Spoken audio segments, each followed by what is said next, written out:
আসসালামু আলাইকুম ভিউয়ার্স, আজকে আমরা শুরু করব জাবেদা দিয়ে ষষ্ঠ অধ্যায় জাবেদা। আর্থিক ও অনার্থিক ঘটনাবলী চিহ্নিতের পর আর্থিক লেনদেন সমূহ প্রাথমিক হিসাবের বইটি ডেবিট ও ক্রেডিট পক্ষ চিহ্নিত পূর্বক লিপিবদ্ধ করা প্রয়োজন। লেনদেন সমূহের মাঝে প্রকৃতিগত পার্থক্য বিদ্যমান। লেনদেনের বৈশিষ্ট্য ও প্রকৃতি বিবেচনা করে জাবেদার শ্রেণীবিভাগ করা হয়েছে।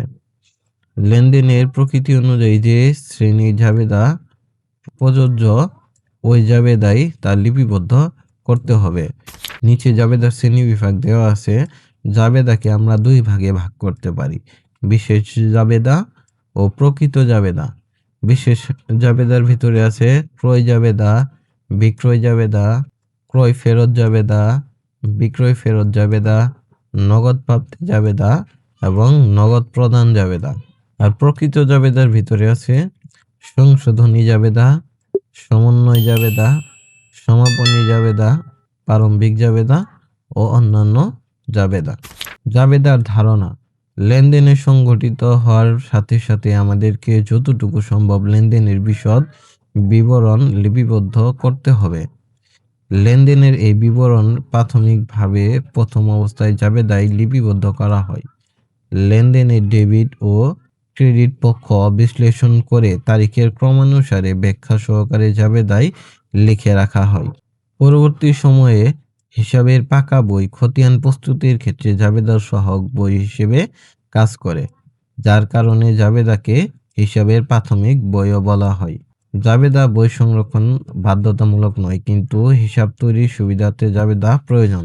এটি হচ্ছে জাবেদার নমুনা ছক। জাবেদার ঘর হচ্ছে 5টি। প্রথম ঘরে থাকবে তারিখ, দ্বিতীয় ঘরে বিবরণ অথবা হিসাবের নাম ও ব্যাখ্যা, তৃতীয় ঘরে থাকবে খতিয়ান পৃষ্ঠা, তারপর ডেবিট টাকা এবং ক্রেডিট টাকা। বিশেষ জাবেদা: বিশেষ জাবেদার ভিতরে প্রথমে আছে ক্রয় জাবেদা। ক্রয় জাবেদার প্রতিষ্ঠানের সকল বাকিতে পণ্য ক্রয় লিপিবদ্ধ করা হয়।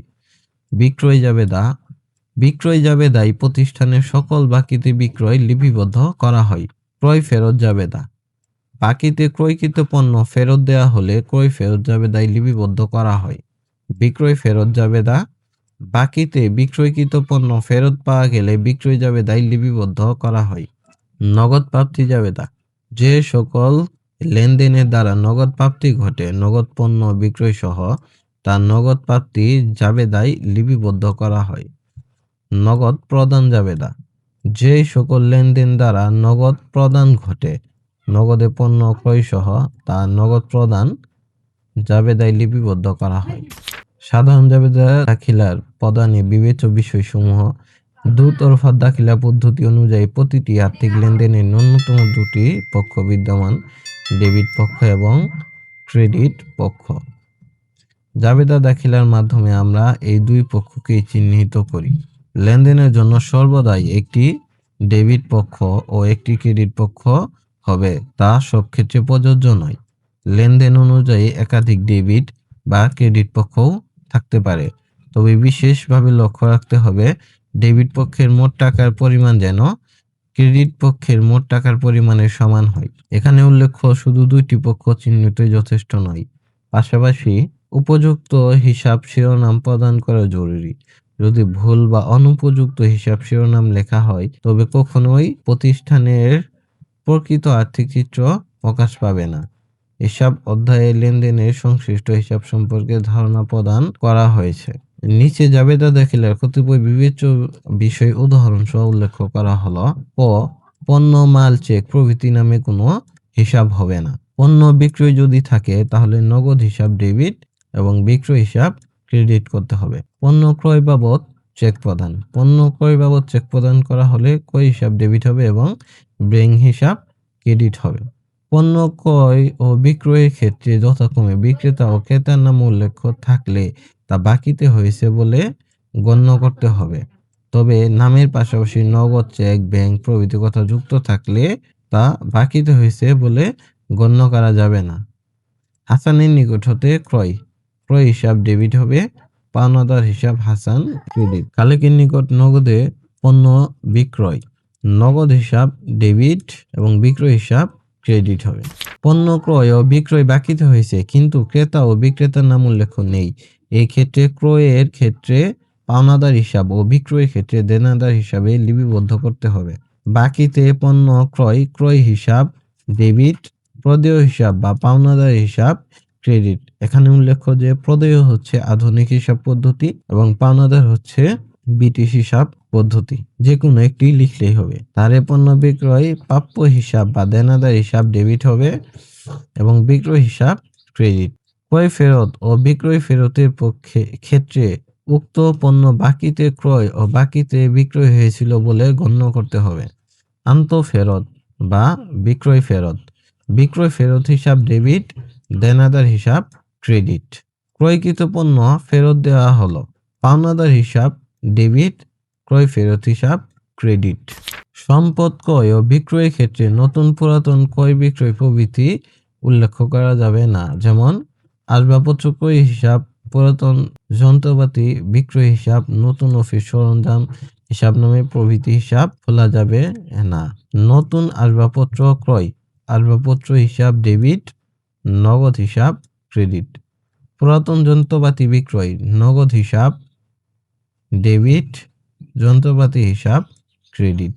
সাধারণত আয় ও ব্যয়ের ক্ষেত্রে ব্যক্তি বা প্রতিষ্ঠানের নামে কখনোই হিসাব খোলা যাবে না, যদিও ওই আয় অনাদায়ী এবং ব্যয় অপরিশোধিত থাকে।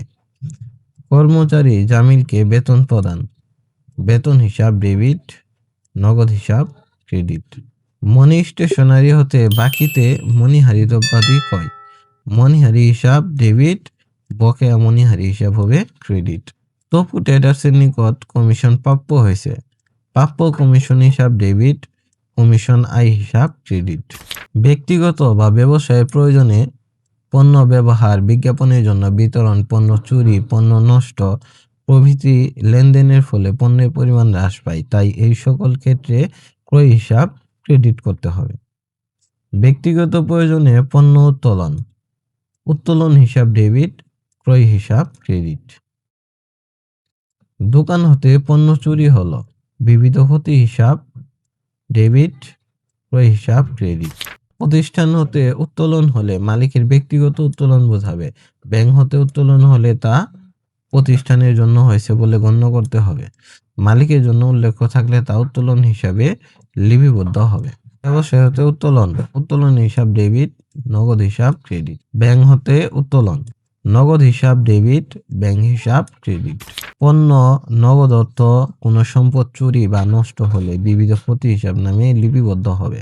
ক্যাশ বাক্স হতে টাকা চুরি, বিবিধ ক্ষতি হিসাব ডেবিট, নগদান হিসাব ক্রেডিট। অগ্নি দুর্ঘটনায় পণ্য বিনষ্ট হলো, বিবিধ ক্ষতি বা অগ্নিজনিত ক্ষতি ডেবিট, ক্রয় হিসাব ক্রেডিট। ব্যাংক সুদ মঞ্জুর বা ধার্য এবং ব্যাংক চার্জ সর্বদা ব্যাংক হিসাবে সরাসরি প্রভাব ফেলে বলে গণ্য করতে হবে। ব্যাংক সুদ মঞ্জুর করলে ব্যাংক হিসাব ডেবিট, ব্যাংক সুদ হিসাব ক্রেডিট। ব্যাংক চার্জ ধার্য করলো, ব্যাংক চার্জ হিসাব ডেবিট, ব্যাংক হিসাব ক্রেডিট। স্থায়ী সম্পদের মূল্য ব্যবহার বা অন্য কারণে হ্রাস পেলে তা সম্পদের অপচয় হিসেবে গণ্য হবে। সেক্ষেত্রে সংশ্লিষ্ট সম্পদ হিসাব ক্রেডিট না করে পুঞ্জীভূত অপচয় হিসাব সংশ্লিষ্ট সম্পদ নামে ক্রেডিট করতে হবে। আসবাবপত্রের উপর অপচয় ধার্য, অপচয় হিসাব ডেবিট, পুঞ্জীভূত অপচয় আসবাবপত্র হিসাব ক্রেডিট। যে কোনো উৎস হতে চেক পাওয়া গেলে তা ব্যাংক হিসাবে লিপিবদ্ধ করতে হবে, কারণ প্রতিষ্ঠানকে বাহক বা খোলা চেক প্রদান করা হয় না। হিসাবে প্রদেয় চেক অ্যাকাউন্টস পেই প্রদান করা হয়। পণ্য বিক্রয় বাবদ রাজবীর নিকট হতে চেক প্রাপ্তি, ব্যাংক হিসাব ডেবিট হবে, বিক্রয় হিসাব ক্রেডিট। দেনাদার হতে চেক প্রাপ্তি যা সঙ্গে সঙ্গে ব্যাংকে জমা দেওয়া হলো, ব্যাংক হিসাব ডেবিট, দেনাদার হিসাব ক্রেডিট।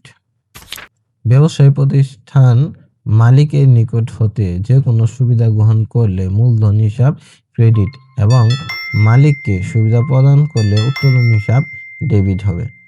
কর্মচারীদের বেতন মালিক ব্যক্তিগতভাবে পরিশোধ করলেন, বেতন হিসাব ডেবিট, মূলধন হিসাব ক্রেডিট।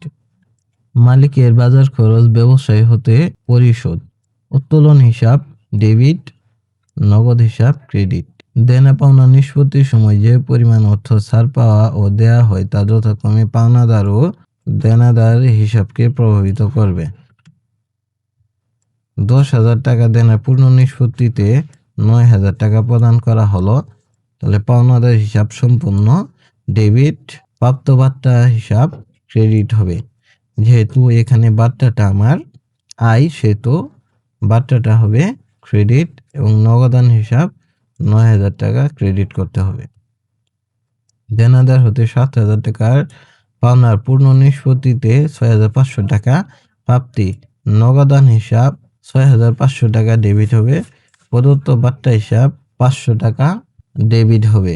যেহেতু এই বার্তাটা আমার খরচ, তাই এই বার্তাটি ডেবিট হবে এবং দেনাদার হিসাব সম্পূর্ণ 7,000 টাকা ক্রেডিট হবে।